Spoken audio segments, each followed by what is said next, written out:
Hi guys! Welcome again sa ating channel.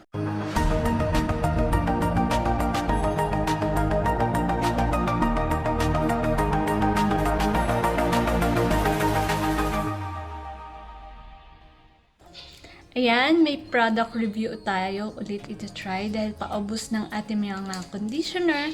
Minabili ako sa grocery. Ito, Keratin Plus. Nakita ko sa grocery na gusto kong i-try kasi paubos na yung ginagamit nating mga conditioner.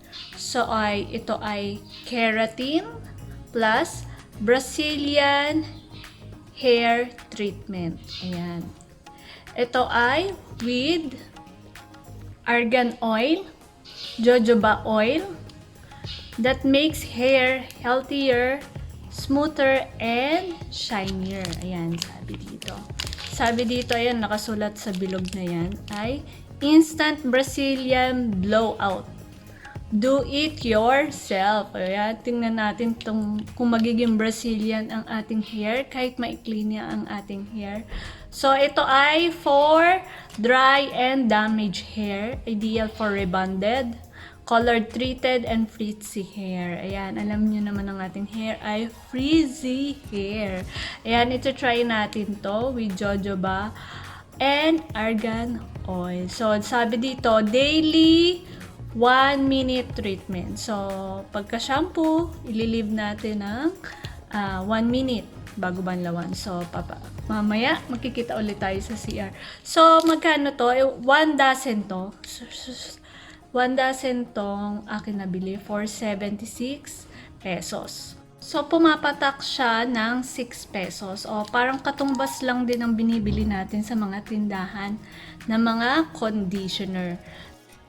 Sa halagang 6 pesos, okay na din siya. Mas malaki pa siya sa nabibili natin sa tindahan ng mga conditioner. Ayan o, mas malaki siya.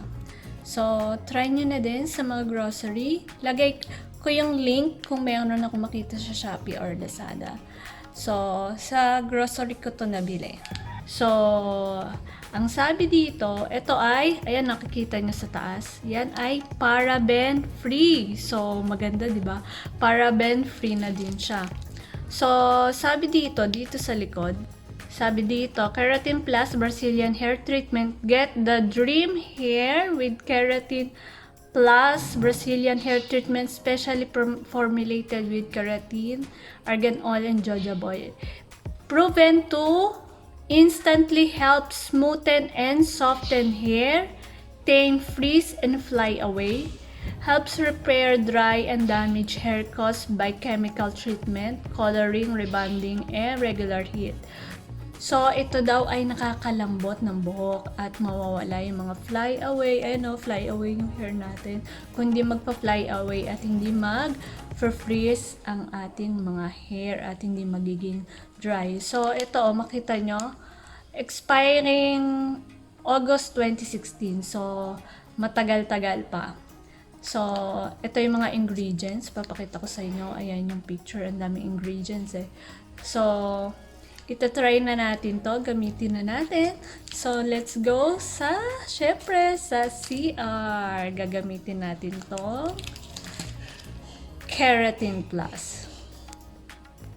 Then, after 1 week or 2 weeks kong paggamit nito, babalikan ko kayo. So, tara na, gamitin na natin sa CR. Ayan, katatapos ko lang ang shampoo. Gagamitin na natin itong conditioner. So, ayan ha, paraben free. So, bubuksan natin. Ayan. Ito siya. Ayan. So,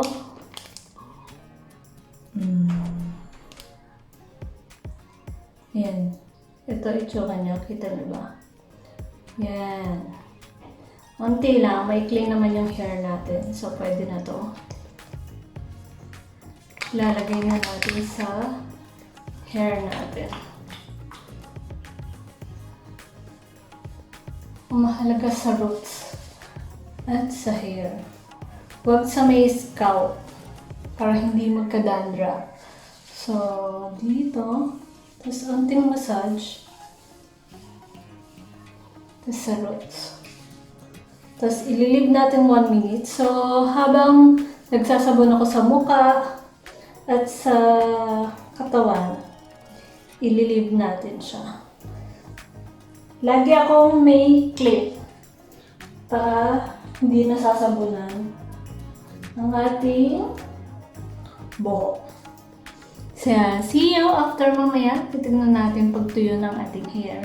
Then, after 1 to 2 weeks. Ayan guys, after 1 week ng paggamit natin. Nakita niyo ba? Hindi ko na kayo nabalikan ng first day eh. Kasi dami ko nung ginawa at busy. Umalis kasi kami. Ayan, nakita niyo ba ang ating hair ngayon? Super ganda. Super lambot to. Super lambot ng ating hair. Hindi na masyadong nagpa-fly away. So, masasabi kong highly recommended to. Basta may keratin ay maganda. May nabili nga din ako sa Watson dati. Hanapin ko yun kung anong conditioner. Ang ganda din nun. Pero ito, nakita ko sa grocery. Super ganda. So, i-try nyo na din. Ayan ang ating hair. Ayan. Ayan ang ating hair ngayon. Diba? Kita nyo, wala na masyadong fly away at wala na masyadong frizzy hair. Frizzy hair. Ayan o. Ganda. Ayan. So, highly recommended. At gagamitin, syempre, uubusin natin yan. Dalawa kami ni ating gumagamit. So, try nyo na. Lagay ko din kung mayroon sa Shopee, Lazada. Send ko din link kung may mahanap akong katulad nun. Pero sa grocery ko siya nabili. So, thank you for watching. Please like, subscribe, and share. Ganda ng hair natin ngayon.